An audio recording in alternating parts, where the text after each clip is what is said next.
Abraham Lincoln ने कहा था कि democracy is the government of the people, for the people and by the people. पर चचा टर्म्स एंड कंडीशंस बताना भूल गए। Uh-oh.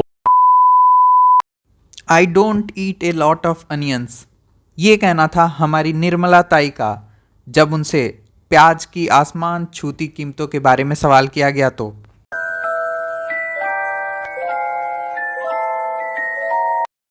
Poverty is a state of mind, यानी आपकी गरीबी आपकी मन स्थिति है। कुछ ऐसा बोला था राहुल बाबा ने। भारतीय राजनीति के इन दिग्गजों के ऐसे बेतुके बयानों से ये साफ हो जाता है कि भारतीय राजनेताओं की सोच कितनी ओछी और संकीर्ण है। 140 करोड़ की आबादी वाला हिंदुस्तान, या यूं कहें कि 140 करोड़ अंधविश्वासी और पक्षपाती दिमागों वाला हिंदुस्तान। हम हिंदुस्तानियों की बौद्धिक क्षमता और अंतरात्मा सदियों से हम पर राज करने वाली ताकतों के समक्ष घुटने टेकते आया है, भले ही वो मुगल हों, ब्रिटिशर्स हों या फिर तत्कालीन चुनी हुई सरकारें। भारत में जहां एक सरकारी कर्मचारी सिर्फ 15 दिन का अनौपचारिक अवकाश ले सकता है, वहीं किसी को इस बात से घंटा फर्क नहीं पड़ता जब आपका चुना हुआ प्रतिनिधि आपका प्रतिनिधित्व करने की जगह पूरे संसद के सत्र से ही अनुपस्थित रहता है।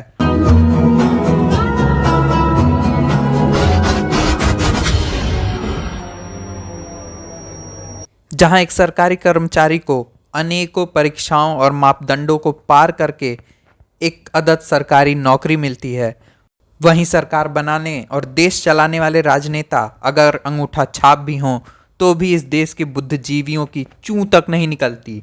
और शायद यही वजह है कि 18वीं लोकसभा में लगभग 25% ऐसे सांसद हैं जो या तो अंगूठा छाप हैं या फिर 12वीं तक की पढ़ाई करी है।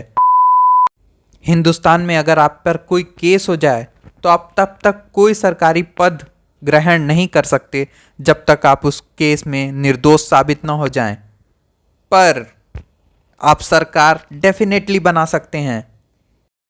और अगर ऐतिहासिक डेटा पर नज़र घुमाएं तो आपको मिलेगा कि हिंदुस्तान की राजनीति में हमेशा से धन बल और बाहुबल की बल्ले बल्ले रही है। और शायद यही कारण है कि तत्कालीन लोकसभा के लगभग 251 सांसदों पर आपराधिक मुकदमे दर्ज हैं। यही नहीं, अभी और सुनिए। भारत में जहां लगभग 80 करोड़ लोग अपने भरण पोषण के लिए भारत सरकार द्वारा बांटे जाने वाले मुफ्त अनाज की योजना पर निर्भर हैं, वहीं इन 80 करोड़ में से ज़्यादातर लोगों ने खाली पेट वोटिंग के लाइन में लगकर इन चुनावों में अपना वोट एक बेहद ही अमीर को देकर अपना प्रतिनिधि चुना है। और उसका अंजाम ये हुआ कि 543 मेंबर्स वाले इस पार्लियामेंट में लगभग 93% मेंबर्स करोड़पति हैं। दुनिया की 5वीं सबसे बड़ी अर्थव्यवस्था, जहां 80 करोड़ लोग अभी भी हर रोज मुफ्त के अनाज के लिए लाइन में लगते हैं, वही अर्थव्यवस्था अपने राजनेताओं पर खजाने लुटाते हुए फिरती है।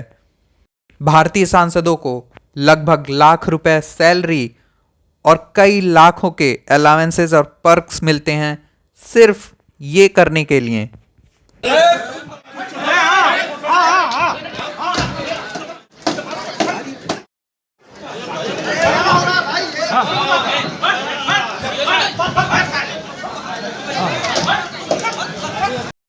Not bad, not bad.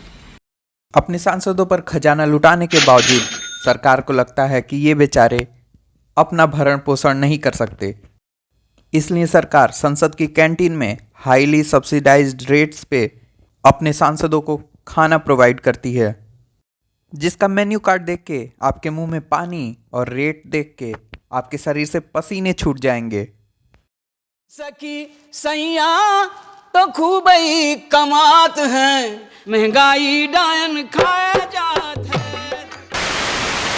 भारतीय राजनीति का ये गठबंधन सिर्फ पैसों तक ही सीमित नहीं है, बल्कि न्याय और कानून व्यवस्था से भी इनका गहरा याराना है। भारत में पीपीपी मॉडल फॉलो होता है, यानी पुलिस प्रायोरिटाइज पॉलिटिशियन।